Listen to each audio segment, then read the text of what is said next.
wanted to do a short but very, very important video concerning gauge. Now, what is gauge? Gauge is how many stitches and rows per inch or inches. Now, your pattern is always going to tell you how to measure your gauge, and this is for knit and crochet. These are the books that I'm using to teach some of my stuff from. If you can get your hands on these, they are gold, and they are by Susan Bates. Look how old this is. See, Sky City. I know, right? Okay, so your pattern is going to tell you exactly how to measure your gauge. All right, for example, like on this child's vest right here, it says, very important, see right here? And most patterns are going to say this: to save time, take time to check gauge. Now, why did they say that? Because instead of just jumping right into your project, always check your gauge. And how do you do that? Well, you make a 4" by 4" swatch in the pattern stitch that they tell you that they're going to measure. So what do they say here? All right, theirs is basic. It's just 10 stitches equals 2 inches, and 13 rows are in 2 inches in stockinette stitch. Okay, that's what that ST is in knitting. Okay, so they tell you to do the stockinette stitch, and they want 10 stitches in 2 inches and 13 rows in 2 inches. Now, this is a crochet swatch that I have right here. Now, you can get one of these nifty little devices, and it has this window right here where you can just lay it down on your fabric. You want to line it up with your row and your stitches, just like that, and then you can count. And this isn't stockinette stitch, but this is just an example. So in this example, there are 2 triple crochet rows in 2 inches, and then 1, 2, 3, 4, 5, 6, 7 triple crochet stitches going across. All right, so if your pattern calls for that, you're good. Now, why is that important? Because see all these little things right here? You need how many? They tell you how many balls of yarn that you need. So if you're off on your gauge, the worst thing that you have to do is go back to the store to buy more yarn. Why? Because, let me see if I can find one. Yep. You need to buy all of your yarn for your project all at one time, because every yarn has what's called a lot number. See that right there? And when you buy your yarn, make sure all of that color has the same dye lot number. Why?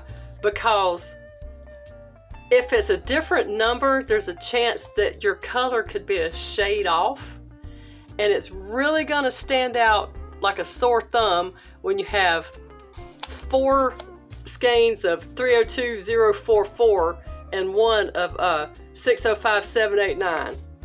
It could be such an off shade that it just ruin your piece. So always buy enough yarn, and if your gauge is correct, then you'll be good.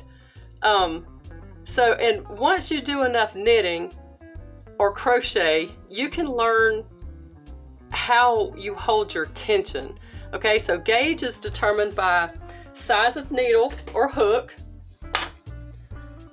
and the tension that you're holding the yarn at, and also the size of your yarn.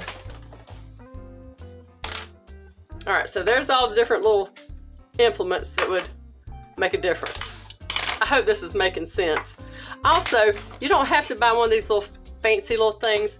You can just use a regular ruler, but it's best if it's clear, because you can lay it right on top of there, and then you can just count, and you can see it right through that ruler. It just works great.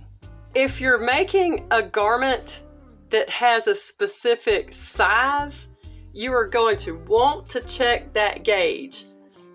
So the reason they say to save time, take time to check gauge is just go ahead and take the time to make that swatch so that you don't get your project started and then your gauge be wrong and it's 3 sizes too big and you have to rip everything out and start over. Okay? It's much easier to do a 4x4 swatch than it is to rip out work. I know, it's bad. Okay, but you can always unravel this and use that yarn and not waste your yarn, or you can just save all of your little swatches and make an afghan, or there's so many different things you can do with swatches. Okay, if you measure and your gauge is off, you have too many stitches or too many rows. There's your rows, that's your stitches. If you have too many per inch, then your work is too tight, okay? And that just means you need to go up the next needle or hook size. All right, so your pattern may tell you to use a size H crochet hook. Well, if it's too tight, go up a needle size, which would be I. And it doesn't matter if your pattern tells you to use a size H, but it's too tight. It doesn't matter what size hook you have to use to match the gauge. Don't worry about what the pattern tells you to use. You want it to match what the gauge is. It's going to save you a lot of heartache. All right. Now, if there's not enough, if there's too few stitches and too few rows per inch, then you're working too loose. So you need to go down a size. So if that's the case, your pattern told you to use a size H crochet hook, you need to go down to a size G, and that'll help you to work that gauge a little bit tighter, and you will have, it'll fit the amount of stitches per inch that you're having to do. I hope that helps. I hope I didn't get too confused there, but gauge is very important. Now I'm gonna be honest with you, I always do projects that I don't have to check gauge on. That's just me. You don't have to do that with pot holders or anything like that. If you're using scrap stuff, that don't matter. But if it's a garment, definitely check your gauge, because that is going to determine the size of that garment. If you have any questions, put it in the comments down below and I'll be glad to help.